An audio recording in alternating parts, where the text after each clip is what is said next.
America के New York में रात के करीब 9:30 बजे 3 दिन से ये लोग टकटकी लगाए एक जहाज का इंतजार कर रहे थे। टाइटैनिक अपने फुल स्पीड 40 किलोमीटर प्रति घंटे के रफ्तार से आगे बढ़ रहा था और आइसबर्ग से टाइटैनिक मात्र 2 घंटे की दूरी पर था। नमस्कार दोस्तों, मैं हूं विकास और आप देख रहे हैं अपना चैनल अल्फा विकास।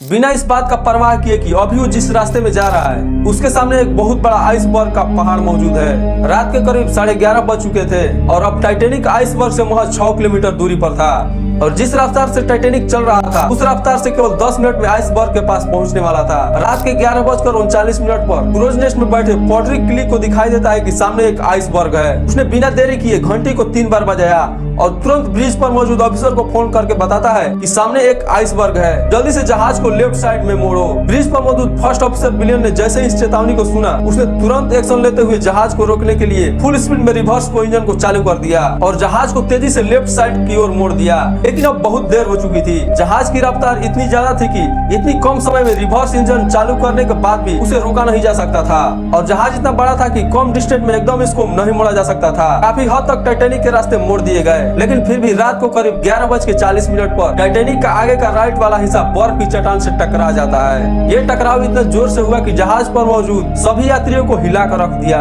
दुर्भाग्य से टाइटैनिक का डबल बटन किसी काम नहीं आया क्योंकि आइसबर्ग से इम्पैक्ट जहाज के साइड में हुआ था जहाँ पर सिंगल लेयर ही लगी थी। जब कैप्टन स्मिथ ने नुकसान के बारे में जांच पड़ताल की और जहाज में हुए नुकसान के बारे में देखा तो पता चला कि जहाज के 6 कंपार्टमेंट डैमेज हो चुके हैं और उसमें तेजी से पानी भरता जा रहा है।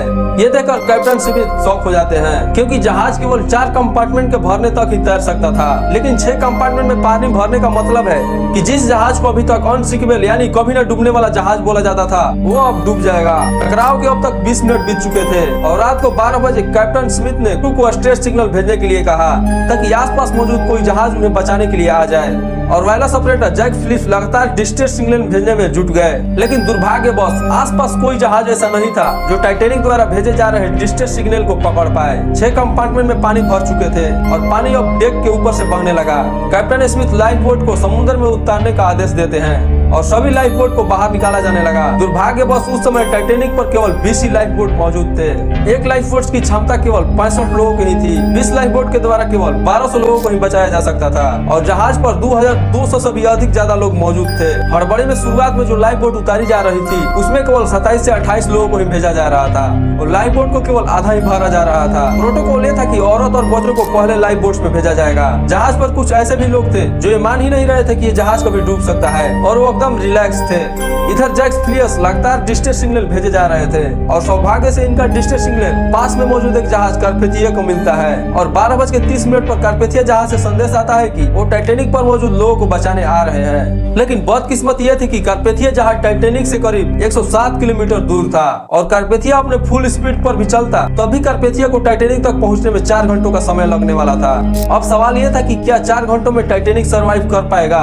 जैसे जैसे टाइटैनिक के आगे के हिस्से पानी भरता जा रहा था वैसे वैसे जहाज आगे की ओर झुकता जा रहा था और पानी में धंसता चला जा रहा था। जब टाइटैनिक का टिल्ट बढ़ने लगा तब लोगों में अफरा तफरी मच गई।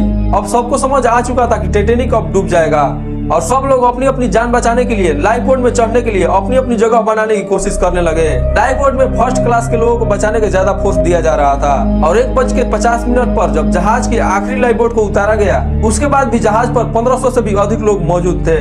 चारों ओर खौफ का माहौल था और जो लोग तैर सकते थे वो समुद्र में छलांग लगा रहे थे। लेकिन इस समय तो समुद्र भी बेरहमी दिखा रहा था। समुद्र का पानी -2 डिग्री सेल्सियस तक ठंडा था।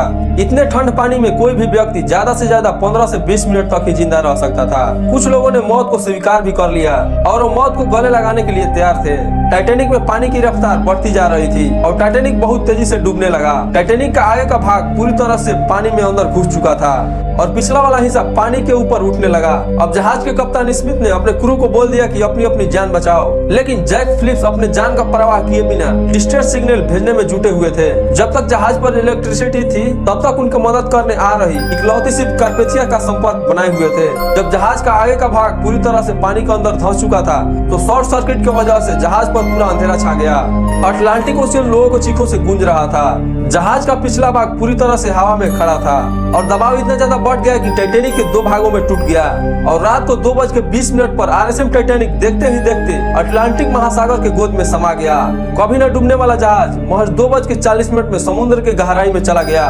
टाइटैनिक के डूबने के 2 घंटे बाद अगले दिन की सुबह कार्पेथिया जहाज बचे हुए लोगों को रेस्क्यू करने के लिए पहुंचता है और केवल 706 लोग ही इस हादसे में जिंदा बच पाते हैं। 3 दिनों के बाद 18 अप्रैल 1912 को रात के करीब 9:30 बजे कार्पेथिया न्यूयॉर्क में पहुंचा, जहां पर 40,000 लोग तेज बारिश में कार्पेथिया का इंतजार कर रहे थे। इस हादसे के बाद कई ऐसे सवाल खड़े हुए जिनका जवाब आज भी लोग खोज नहीं पा रहे हैं। लेकिन जब इसकी जांच पड़ताल की गई तब एक चौंकाने वाली बात सामने आई। जब टाइटैनिक डूबा था तब उस पर मौजूद हर एक व्यक्ति को बचाया जा सकता था, क्योंकि टाइटैनिक से महज 37 किलोमीटर दूर एक और जहाज मौजूद था जो समय पर आकर मदद कर सकता था।